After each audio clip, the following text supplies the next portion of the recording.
congolaise sud-soudanaise s'est fortement mobilisée cet après-midi du dimanche 8 mai pour accueillir le président de la République, Félix-Antoine Tshisekedi, et la très distinguée première dame de la RDC, Denise Nyakero. Il était 13h50, heure des Djouba, lorsque l'avion transportant les couples présidentiels a atterri sur les tarmacs de l'aéroport international des Djouba, au Sud-Soudan. Accueilli au pied de l'avion par le deuxième vice-président sud-soudanais, James Wani Iga, et toute sa délégation, les couples présidentiels a traversé la haie d'honneur avant de rencontrer la communauté congolaise qui scandait des chansons pour l'ovationner.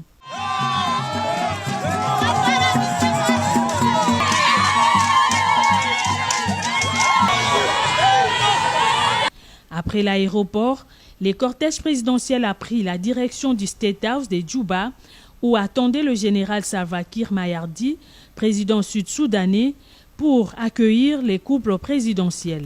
Après le tête-à-tête de près d'une heure avec son homologue Salva Kiir, où plusieurs points ont été abordés, les deux chefs d'État ont donné un point de presse.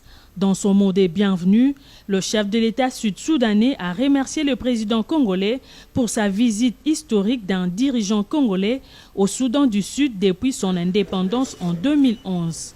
Concernant les relations entre nos deux pays, le président Félix Tshisekedi s'est joint à l'appel du président Salva Kiir à obtenir de la communauté internationale la levée de l'embargo qui frappe ses pays frères afin de combattre les forces négatives qui sèment la désolation dans nos frontières. C'est vraiment dommage que cet embargo soit basé sur des préjugés, car le président Salva Kiir, avec qui je me suis entretenu, est tout à fait, comme moi, conscient du fait que la paix et la sécurité sont des éléments nécessaires pour entamer le développement de nos pays et de notre région. Infrastructures, hydrocarbures et la sécurité alimentaire, ces points ont fait également partie de leurs échanges. Nous avons parlé des projets d'infrastructure avec la possibilité de construire plutôt bientôt une route qui va ici au Sud-Soudan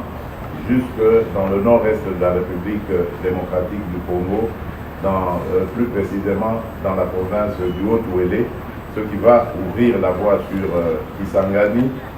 Kisangani qui est baigné par le fleuve Congo, lequel fleuve évidemment va jusqu'à l'océan Atlantique.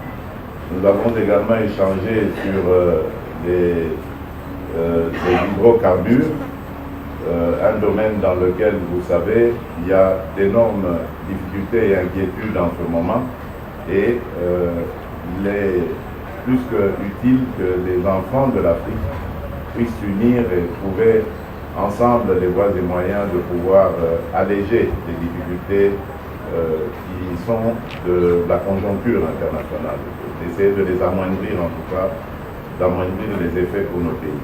Nous avons également parlé de sécurité alimentaire et j'ai eu la grande joie et la surprise de découvrir que le Sud-Soudan est un des pays qui a le plus grand nombre de têtes de bétail dans le monde. Ils ont plus de 33 millions de têtes de bétail. Les garants de la nation congolaise a salué l'accueil chaleureux et fraternel du 9e voisin de la RDC qui vient de visiter depuis son accession à la magistrature suprême en janvier 2019.